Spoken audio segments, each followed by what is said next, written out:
مولانا زر محمد خان حنفی 4 سدہ خیبر پختونخوا سے پوچھتے ہیں، مفتی صاحب یوم عرفہ کا اعتبار سعودی عرب کے ساتھ ہوگا یا ہر ملک کا یوم عرفہ اپنا ہوگا؟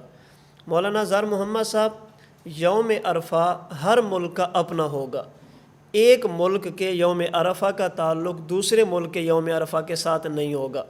اس کی وجہ یہ ہے کہ شریعت نے یوم عرفہ یعنی 9 ذی الحج کو روزہ رکھنے کا حکم دیا، اور شریعت مطہرہ کا اصول ہے کہ روزے کا تعلق رؤیت ہلال چاند دیکھنے کے ساتھ ہوتا ہے۔ چاند نظر آئے گا تو روزہ رکھا جائے گا، چاند نظر نہیں آئے گا تو روزہ نہیں رکھا جائے گا۔ چونکہ شریعت نے 9 ذی الحج یوم عرفہ کو روزہ رکھنے کا حکم دیا اور روزے کا تعلق رؤیت ہلال کے ساتھ ہے، تو جس طرح رمضان المبارک میں ایک ملک کے چاند کا دوسرے ملک کے ساتھ کوئی تعلق نہیں ہوتا، اسی طرح یوم عرفہ کا تعلق بھی ہر ملک کا اپنے رؤیت کے ساتھ ہوگا۔